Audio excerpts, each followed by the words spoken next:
kanu katlo dong na ni hei veng lai thlan mol bung ani a tlo dong na ni kanu hi ka mu khat riau maya lai kong pui bul loka hian ani a lai thlan hun lo siam thar ani hi thlan lo phuna ai na lai hi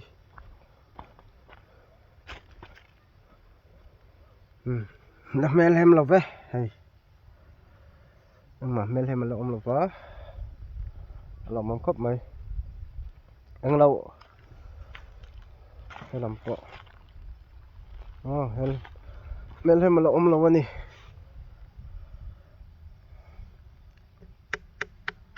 no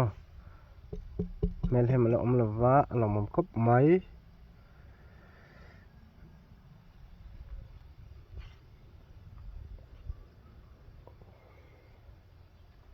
moisin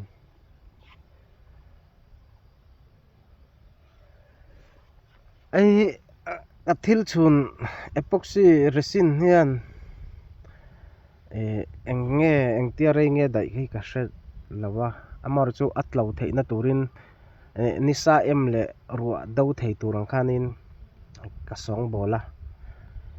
amaro chu nge a result taka kala hrelo ta ni chu hemi hi kum eng tia nga rei nge dai dong ka hrelowa order tum neu neu kha in ran om thina amaro chu kala ti du lawa chan chu aman tawa atlo lo si kha chuanin a tha ka ti lawa in seng thlon don ani amaro chu ale rei lu tu lo hemi kan phun hi thlan ni vel nisa do to a nisa le ro sur do to amaro chu engma melhem le eng ti vel kha lo om lawa rinai takin atlo mel in ka hria a amaro chu soitang khan ale rei lowa akum ni kum thum internet ka zo ka chuanin kum ituna ka siam dan ho zong zong te ka code te le ka tiang formula zong zong kha ka zota kum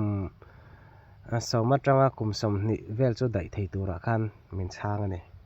AI ka zota mo chuanin amaro chu kha a reality khan ani tak tak em ti kha ka hrelo ta chu wang chuanin order ron tum ho zong zong po kha kala block ri chawa ke wa hian kum khat vel tal experience nisa le ro do kum khat vel tal ani lo chuan a that dan kha experience ka kala nei lo wangin internet lama ami AI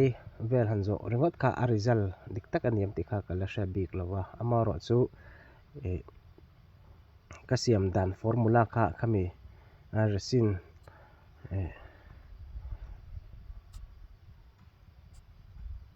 chhun ringot kha ni lawa ke man atlo dan tura ka ti khan ka song bol dewa khang ka ti dan zong zong ka zo khanin kum engma zat dai turang khanin min chut sakani ama ero chu kha tak tak anem ti kala shabik lawa chu wangin kanu hi ka khodanga na kan tho char char wangin ka mukha te mema ka vatlo pa boka nge amel hemem alo chul to em ti te ka hriat du wang le ama ka ngai boka wangin kan tlo a amaro chu tuna hian thlanni vel bor ni sale ro sura do to engma melhem chu lo om lo ani ti kha karon report ve zoi ni chu